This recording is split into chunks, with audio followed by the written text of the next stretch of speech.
사도신경은 우리가 믿는 것을 고백하는 것입니다.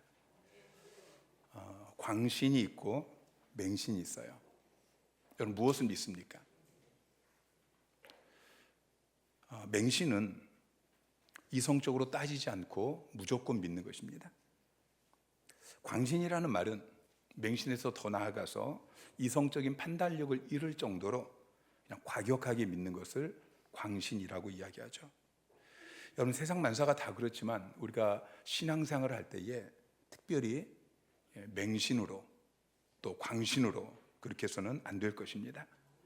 여러분 성경을 덮어놓고 믿지 마시고요, 성경책을 펼쳐보시고 그 말씀을 읽고 듣고 그리고 그 말씀을 제대로 알고 제대로 믿고 그리고 제대로 사는 여러분 되시기를 주님의 이름으로 축원합니다.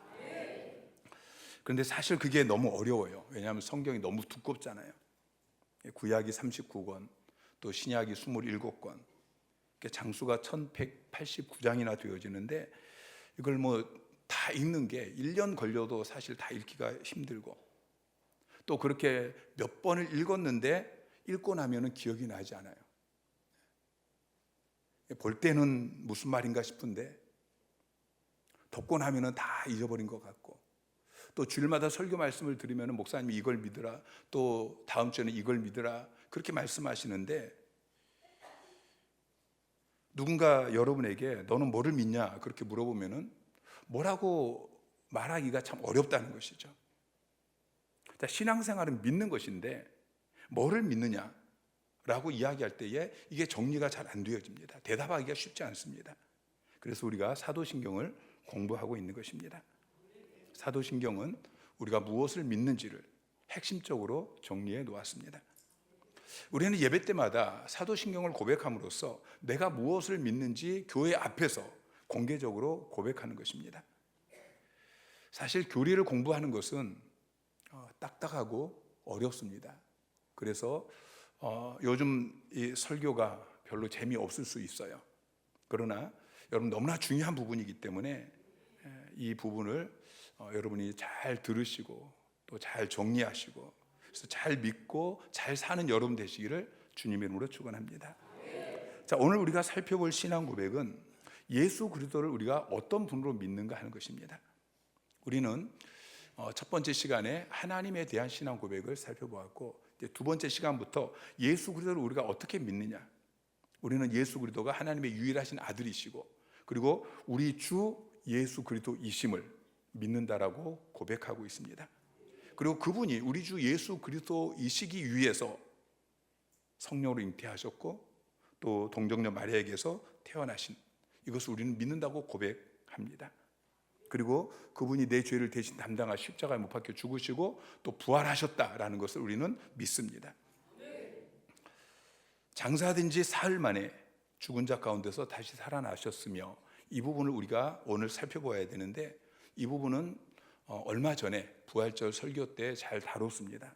그래서 이 부분의 말씀을 혹시 그때 듣지 못하신 분들은 유튜브에 들어가면 그때 설교가 있으니까 다시 한번 들으시고, 자, 여기까지는 예수 그리스도께서 우리를 위해서 어떤 일을 하시느냐에 대해서 과거에 하신 일에 대한 고백이에요.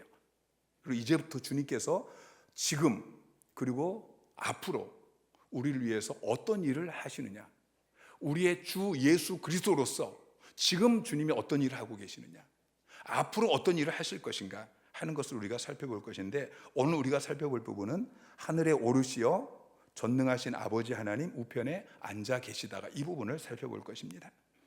예수님께서 부활하시고 40일 동안 이 세상에 계시면서 제자들에게 하나님 나라의 일을 말씀하셨어요. 그리고 제자들이 보는 데서 하늘로 올라가셨습니다. 승천하신 거예요. 자, 사도행전 1장 9절부터 11절까지 말씀 시작. 이 말씀을 마치시고 그들이 보는데 올려져 가시니 구름이 그를 가리어 보이지 않게 하더라.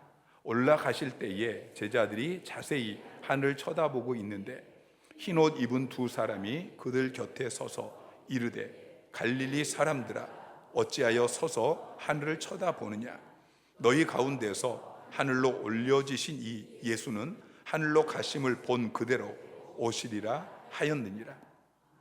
자, 누가는 사도행전에서 예수님께서 승천하신 일을 기록하면서 본다는 것을 강조하고 있어요. 보는데 올라가셨다. 보이지 않았더라. 쳐다보고 있는데 쳐다보느냐. 본 그대로 오시리라. 예수님께서는 많은 제자들이 보는 데서 실제로 하늘로 올라가셨습니다. 그러므로 재림 때에도 구름 타시고 실제로 이 땅으로 내려오실 것입니다. 자, 그러면 이 하늘이 무엇을 의미합니까? 주님께서 하늘로 올라가셨는데 이 하늘, 예전에 소련의 첫 번째 그 우주선을 타고서 우주여행을 했던 유리 가가린이라는 사람이 있습니다. 그분에게 사람들이 질문했어요. 우주로 올라가서 보니까 거기 하나님이 계시더냐? 물론 이 가가린이라는 사람은 아니요라고 대답을 했어요. 여러분, 우리도 그렇게 생각할 수 있어요. 예수님께서 하늘로 올라가셨고 또 하나님 보좌 우편에 앉아 계시니까 저 하늘 위로 우주선을 타고 가면은 어디인가, 우주 어디인가에 하늘나라가 있지 않겠느냐. 그런데 천문학이 발달하고 우주 곳곳을 다 탐사하지만 하늘 위 어디에도 하늘나라는 눈에 보이지 않습니다. 여러분, 예수님께서 올라가신 장소, 지금도 하나님 보좌 우편에 계신 그 장소는 단순히 그냥 하늘 위, 그리고 대기권 밖에 우주의 어느 장소를 의미하는 것이 아닙니다. 이것은 그냥 그 당시 사람들의 사고 수준에 맞춰서 표현하고 있는 것이죠. 사실 우리는 그리스도께서 승천하신 장소가 어디인지 알 수 없습니다. 실제로 성경에 기록하고 있지 않기 때문인 것이죠. 여러분, 하나님께서 성경에 계시하지 않는 것은 우리가 아무리 연구한다고 해서 알 수 있는 것이 아닙니다. 그래서 여러분, 성경에 기록되지 않은 것을 너무 알려고 애를 쓰지 마시기 바랍니다. 그러나 우리가 기억해야 될 것은 분명히 실제하는 장소입니다. 그리고 주님은 수많은 사람들이 보는 데서 실제로 올라가셨습니다. 주님은 그렇게 올라가신 것처럼 다시 내려오실 것이고 또 그때 우리는 주님과 함께 다시 올라가게 되어질 것입니다. 그래서 우리는 신앙 고백을 통해서 그리스도께서 실제로 올라가셨다, 승천하셨다라는 것을 믿고 고백하는 것이죠. 자, 이게 중요한 것이 아니고 승천하셔서 주님께서 하나님 보좌 우편에 앉아 계신다는 거예요. 이게 중요한 거예요. 자, 우리가 고백할 때는 하나님 우편에 앉으셨다라고 고백하고 있는데 히브리서 8장 1절에 보면은 보좌 우편이라고 기록하고 있습니다. 히브리서 8장 1절 말씀 시작. 지금 우리가 하는 말의 요점은 이러한 대제사장이 우리에게 있다는 것이라. 그는 하늘에서 지극히 자, 이러한 대제사장이 우리에게 있다. 이러한 대제사장은 예수 그리스도예요. 예수 그리스도께서 하늘에서 지극히 크신 이 하나님의 보좌 우편에 앉으셨다라고 성경은 기록하고 있죠. 여러분, 예수님께서 하나님 보좌 우편에 앉으셨다는 것은 하늘에 보좌 몇 개가 실제로 놓여져 있고 그 중앙에 하나님이 앉아 계시고 예수님께서는 그 보좌 우편에 실제로 앉아 있다라는 말이 아닙니다. 하나님은 영이셔요. 영이신 분이 의자가 필요해서 피곤하면 앉아 있고 때로는 눕고 또 일어서고 그럴 필요가 없는 것이죠. 하나님께서 하늘 보좌에 앉아 계신다고 표현한 것은 우리의 이해를 돕기 위해서 하나님을 인간처럼 비유로 표현한 것입니다. 보좌는 왕이 앉는 자리입니다. 사극을 보면은 궁궐에서 왕과 신하들이 회의를 하잖아요. 그때 누가 의자에 앉죠? 왕만 의자에 앉아 있고요. 신하들은 다 서 있어요. 이처럼 하나님께서는 하늘이라는 이 세상을 초월하는 권능의 자리에서 이 세상을 바라보시면서 통치하고 계시는 것입니다. 그런데 하나님께서 예수 그리스도를 그 보좌 우편에 앉히셨어요. 고대로부터 누군가를 최고로 높일 때에 왕의 우편에 앉힙니다. 왕의 우편은 왕이 소유하고 있는 그 모든 권능과 영예를 누리는 자리인 것입니다. 성경에 보면은 솔로몬 왕이 자기 어머니 밧세바에게 왕의 오른쪽 자리를 내어드리는 장면이 나와요. 자, 열왕기상 2장 19절 말씀을 보니까 밧세바가 이에 아도니아를 위하여 말하려고 솔로몬 왕에게 이르니 왕이 일어나 영접하여 절한 후에 다시 왕좌에 앉고 그의 어머니를 위하여 자리를 베푸니 그가 그의 오른쪽에 앉는지라. 자, 우리가 지금까지 예수 그리스도에 대해서 고백한 것은 하나님의 유일하신 아들이신 그분이 우리를 위해서 낮아지셨다는 거예요. 우리 인간을 구원하시려는 하나님의 그 구원 계획에 순종해서 낮아지신 거예요. 인간의 몸으로 이 땅에 오셨어요. 머리 둘 곳도 없이 그렇게 사셨어요. 그리고 본디오 빌라도에게 고난을 당하시고 십자가 못 박혀 죽으셨어요. 그러자 하나님께서 그분을 높여주십니다. 하나님 보좌 우편에 앉히셨어요. 빌립보서 2장 9절부터 11절은 자, 함께 읽을까요? 시작. 이러므로 하나님이 그를 지극히 높여 모든 이름 위에 뛰어난 이름을 주사 하늘에 있는 자들과 땅에 있는 자들과 땅 아래에 있는 자들로 모든 무릎을 예수의 이름에 꿇게 하시고 모든 입으로 예수 그리스도를 주라 시인하여 하나님 아버지께 영광을 돌리게 하셨느니라. 예수 그리스도께서 아버지의 뜻에 순종하기 위해서 낮아졌더니 아버지께서 그를 다시 높여주셔서 모든 이름 위에 뛰어난 이름을 주시고 모든 자들이 예수의 이름에 무릎을 꿇게 하시고 예수를 주라고 시인하게 하셨다라고 말씀하고 있는 것입니다. 자, 그러면 주님께서 승천하시고 아버지 보좌 우편에 앉아 계시면서 그곳에서 무슨 일을 지금 하고 계십니까? 자, 주님께서는 이 땅에서 모든 일을 우리의 주 예수 그리스도로서 모든 일을 다 마치시고 이제는 하나님 보좌 우편에서 쉬고 계시는 게 아니에요. 지금도 우리를 위해서 그리스도의 사역을 하고 계십니다. 많은 그리스도인들이 예수님께서 나를 위해 죽으시고 부활하신 그것을 믿습니다. 근데 거기까지예요. 예수님이 나를 위해 죽으시고 부활하셨고 근데 지금도 살아계시고 지금도 나를 위해서 주 예수 그리스도로서 역사하고 계시는 것을 잘 모르는 것이죠. 주님은 지금도 하나님 보좌 우편에서 중요한 세 가지 사역을 하십니다. 첫 번째는 중보 사역을 하고 계십니다. 자, 히브리서 8장 1절과 6절 말씀 시작. 지금 우리가 하는 말의 요점은 이러한 대제사장이 우리에게 있다는 것이라.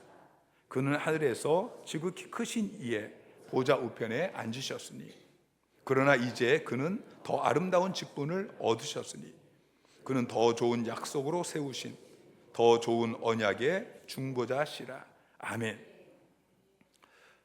자, 대제사장 예수 그리스도 있죠. 예수 그리스도께서 하늘에서 지극히 크신 이의 보좌 우편에 앉으셨고 그리고 더 아름다운 직분을 얻으셨다. 직분을 얻으셨다는 건 사역을 하고 계신다는 거예요. 그 사역이 무엇입니까? 더 좋은 언약의 중보자시라 라고 이야기하고 있어요.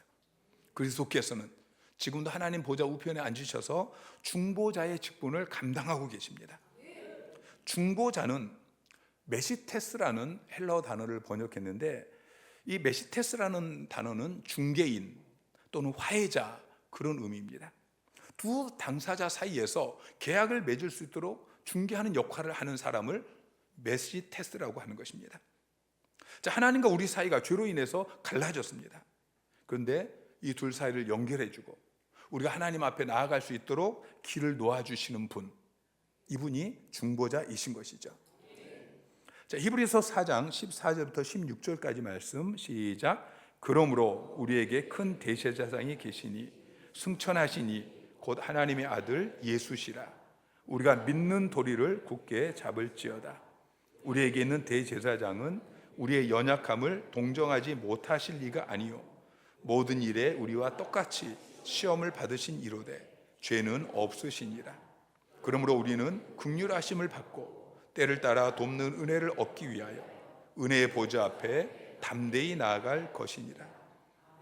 자, 우리에게 큰 대제사장이 있다라고 이야기하고 있어요.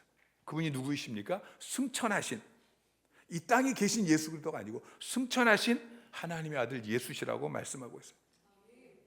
그분은 우리의 연약함을 동정하실 수 있는 분이시다. 우리와 똑같은 시험을 받으신 분이다. 그러면서 우리가 그분을 통해서 대제사장이신 예수 그리스도의 그 중보 사역을 통해서 우리가 하나님의 은혜 보좌 앞에 담대히 나아갈 수 있다라고 이야기하고 있습니다. 예수님께서 저와 여러분의 죄를 대신 담당하시고 십자가 못 박혀 죽으시고 부활하셨습니다. 여러분, 이 사실을 믿는 순간 우리의 모든 죄는 사함을 받게 되어집니다. 우리는 의인이 되어지고 하나님의 자녀가 되어지고, 그래서 우리는 하나님 앞에 나아갈 수 있게 되어진 것이죠. 여러분, 나아가시기를 주님의 이름으로 축원합니다. 자, 나아갈 것이니라 라고 했는데 문법을 보면은 현재 명령형이에요. 헬라어는 명령법이 현재 시제로 사용될 때는 계속적인 행동을 뜻합니다. 계속적으로 은혜의 보좌 앞에 나아가는 거예요. 끊임없이 은혜를 구하면서 계속해서 하나님의 은혜 보좌 앞에 나아가면은 때를 따라 돕는 은혜를 주시겠다고 약속하고 있는 것입니다. 우리는 끊임없이 은혜의 보좌 앞에 나아가야 됩니다. 주일 낮 예배를 통해서, 주일 오후 예배를 통해서, 또 수요 예배를 통해서, 금요 기도회를 통해서, 셀 가족 모임을 통해서 우리는 우리를 위해 예비하신 그 은혜를 누리기 위해서, 풍성하게 누리기 위해서 은혜의 보좌 앞에 날마다 나아가야 하는 것입니다. 그런데 우리가 그 은혜의 보좌 앞에 담대하게 나아가지 못할 때가 있어요. 어떨 때입니까? 죄를 짓고 나면 사탄이 우리의 양심을 건드려요. 너가 그런 죄를 짓고 예배하러 나가면은 그 예배에 하나님께서 너를 만나 주시겠어? 너에게 은혜를 주시겠어? 나가봐야 소용없어. 또 사탄이 하나님께 우리를 고소해요. 아무개 죄 지었어요. 그러니 벌하세요. 하나님 공의 하나님이시잖아요. 죄값은 사막이라고 했는데 저 사람 죄 지었으니까 하나님 앞에 나와도 은혜 베풀지 마세요. 그런데 우리에게 변호사가 있어요. 요한일서 2장 1절 말씀 시작. 나의 자녀들아, 내가 이것을 너희에게 쓰면 너희로 죄를 범하지 않게 하려 함이라. 만일 누가 죄를 범하였어도 아버지 앞에 우리에게 대언자가 있으니 곧 의로우신 예수 그리스도시라. 자, 대언자, 우리에게 대언자가 있다고 이야기하고 있는데 이 대언자는 대신 말해 주시는 분이잖아요. 다른 성경 번역은 변호해 주시는 분, 변호사, 변호인 그렇게 번역하고 있어요. 자, 만일 누가 죄를 범하였어도 이것은 우리가 죄를 지을 수 있다는 거예요. 우리가 예수 그리스도가 나의 주, 나의 하나님이신 것을 고백하고 예수 그리스도를 믿을 때 우리의 죄가 사함을 받았어요. 그런데 그 뒤에도 우리는 또다시 죄를 지을 수 있어요. 이 죄를 가지고 사탄이 우리의 양심에 정죄하고 또 하나님께 고소하고, 그런데 그때에 하나님 보좌 우편에 지금 계시는 그 예수 그리스도께서 저와 여러분을 변호해 주신다는 거예요. 이 피를 보세요. 내가 저 사람의 죄를 대신해서 십자가에 못 박혀 죽었고 다시 부활하지 않았습니까? 저 사람이 이 말을 보세요. 내 도장이 찍혀져 있지 않습니까? 그래서 우리가 죄를 지었지만 정죄를 받지 않고 하나님의 은혜 보좌 앞에 담대히 나아갈 수 있게 되는 것입니다. 여러분, 기억하시기 바랍니다. 중보자이신 예수 그리스도께서 하나님 보좌 우편에 지금도 앉아 계십니다. 로마서 8장 34절에 누가 정죄하리요? 죽으실 뿐 아니라 다시 살아나신 이는 그리스도 예수시니 그는 하나님 우편에 계신 자요 우리를 위하여 간구하시는 자신이라. 아멘. 그래서 우리는 날마다 순간순간 우리가 죄를 지었을 때조차도 은혜의 보좌 앞에 담대히 나아갈 수 있는 것입니다. 여러분, 어떤 상황에서든지 죄와 싸우시기를 바랍니다. 피 흘리기까지 죄를 짓지 않게 싸우시기 바랍니다. 그러나 연약해서 우리가 죄를 지었을지라도 중보자이신 예수 그리스도를 의지하고 하나님의 은혜 보좌 앞에 담대히 나아가십시오. 예수 그리스도, 그분의 이름을 부르면서 담대히 나아가는 여러분 되시기를 주님의 이름으로 축원합니다. 두 번째로, 주님께서는 하나님 보좌 우편에 앉으셔서 왕으로서 통치하는 일을 하고 계십니다. 고린도전서 15장 25절 말씀 시작. 그가 모든 원수를 그 발 아래 둘 때까지 반드시 왕노릇 하시리라. 아멘. 자, 하나님께서는 그 아들 예수 그리스도께서 아버지의 구속 계획에 순종하고 죽기까지 자기를 낮추셨기 때문에 그분을 높이십니다. 예수 그리스도를 높이시고, 그리고 온 우주 만물을 다스리는 통치권을 우리 주님께 주셨어요.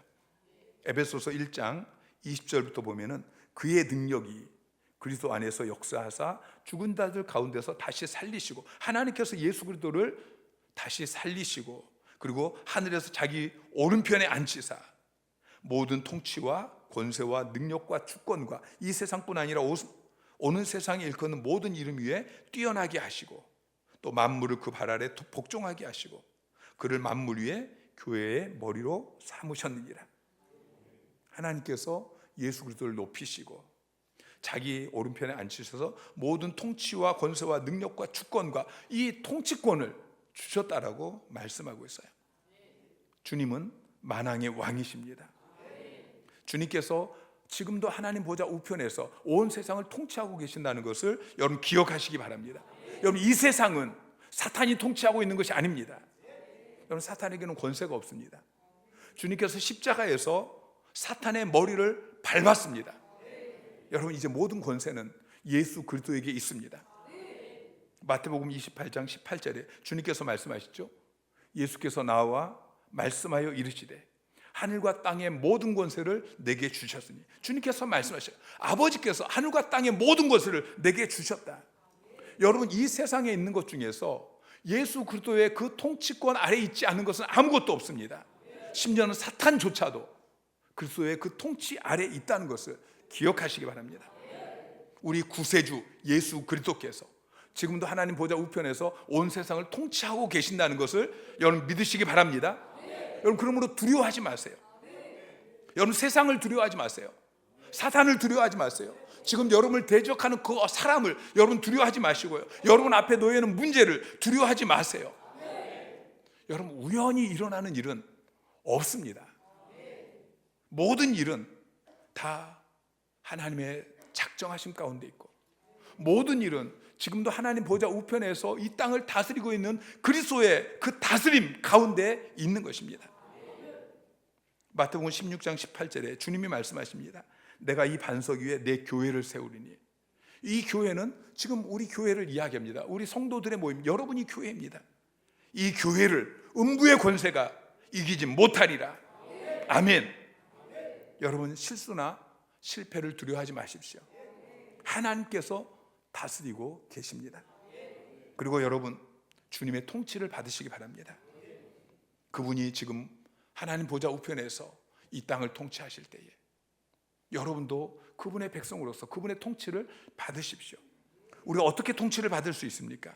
그분의 기록된 말씀, 성경 말씀을 통해서, 그리고 그 말씀에 대한 설교자의 바른 해석과 선포를 통한 그 설교 말씀을 통해서 우리가 주님의 통치를 받는 것입니다. 또 내 안에 계신 성령께서 감동하실 때에 순종하는 것이 그분의 통치를 받는 것입니다. 그리고 세우신 권위자들 통해서, 가정의 가장을 통해서, 교회 담임 목사를 통해서, 셀리더를 통해서 하나님께서 말씀하실 때에 순종하는 것이, 그것이 주님의 통치를 받는 것입니다. 주님만이 왕이십니다. 주님만이 왕이십니다. 내 삶의 왕이십니다. 우리 가정의 왕이십니다. 우리 일터의 왕이십니다. 우리 사회 현장에 오직 주님만이 왕이십니다. 그리고 마지막으로 그분은 우리가 거할 거처를 예비하고 계십니다. 요한복음 13장에 주님께서 제자들에게 이 세상을 떠나실 것을 말씀하십니다. 제자들은 예수님이 자기들을 떠난다는 말을 듣고 괴로워합니다. 근심하다라고 성경은 기록하고 있는데, 타라소라는 이 헬라어 단어는 아주 괴로운 상황을 표현할 때 사용하는 단어입니다. 제자들은 다 포기하고 주님을 따라다녔습니다. 그런데 아직 얻은 것이 없습니다. 그런데 갑자기 주님이 자기를 떠나겠다고 말씀하시니 여러분, 얼마나 마음이 괴롭겠습니까? 그때 주님께서 제자들에게 이렇게 말씀하십니다. 요한복음 14장 1절부터 보면은 너희는 마음에 근심하지 말라. 하나님을 믿으니 또 나를 믿으라. 그러면서 제자들에게 자신이 세상을 떠나는 이유에 대해서 이렇게 말씀하셔요. 내 아버지 집에 거할 곳이 많도다. 그렇지 않으면 너희에게 일렀으리라.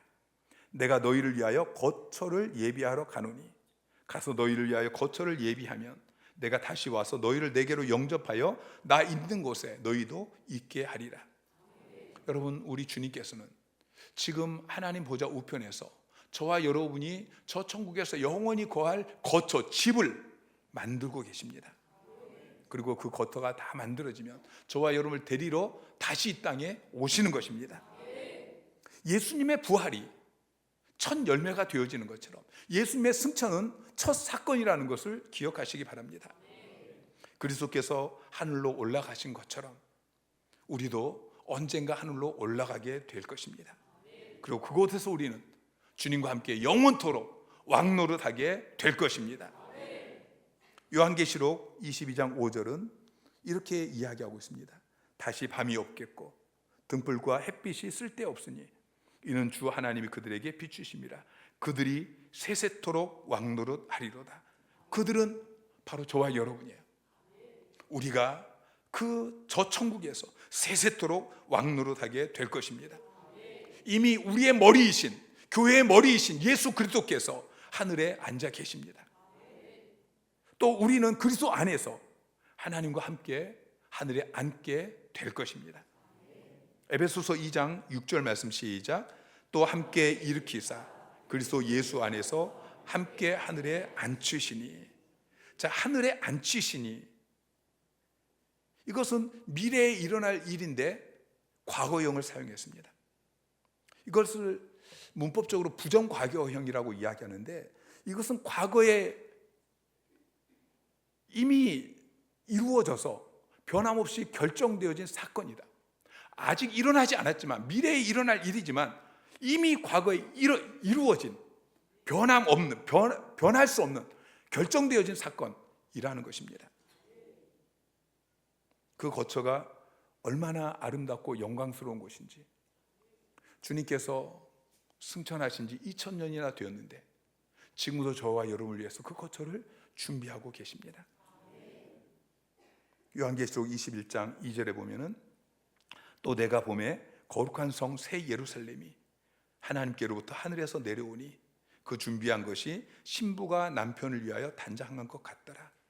자, 거룩한 성 새 예루살렘, 이것은 우리가 영원히 거처할 집입니다. 근데 그곳이 신부가 남편을 위해서 단장한 것 같다라고 표현하고 있죠. 여러분, 신부가 남편을 위해서 단장한 모습이 얼마나 아름답습니까? 여러분 다 보셨죠? 지금 여러분 옆에 있는 얼굴이 아니잖아요.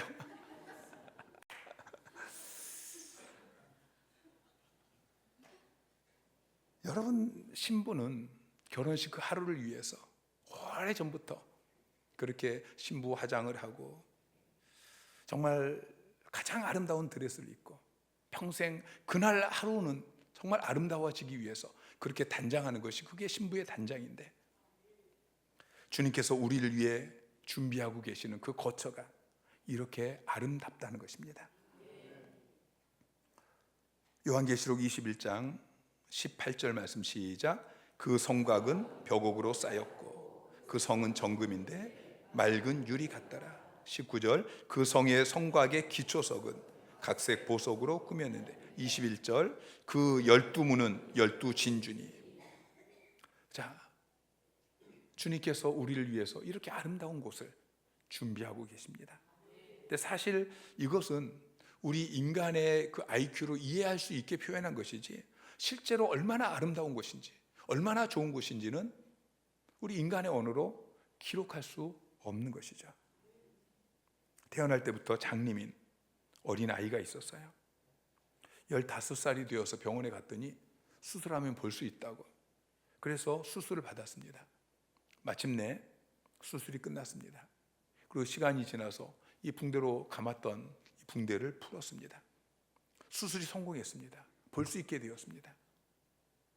어머니가 그 아들을 데리고 밖으로 나가서 아름다운 자연을 보여줍니다. 그 아름다운 자연을 바라보면서 이 아들이 엄마에게 이렇게 이야기해요. 엄마, 이렇게 아름다운 세계가 있다는 것을 왜 그동안 한 번도 저에게 이야기해 주지 않으셨어요? 엄마가 그에게 대답하죠. 왜 말하지 않았겠느냐? 내가 그동안 아무리 설명해줘도 너가 알아듣지 못했단다. 여러분 언젠가 우리도 주님께 물을 것입니다. 주님, 이렇게 아름다운 세상이 있다는 것을 왜 우리에게 말씀해 주지 않으셨어요? 여러분 이 땅에 내 집 한 채 없더라도 여러분 걱정하지 마십시오. 이 땅에서 우리의 삶은 잠시 잠깐 후면 끝날 것입니다. 잠시 잠깐 후에 주님께서 다시 오셔서 저와 여러분을 위해서 예비하신 그 아름다운 집을 우리에게 주실 것입니다.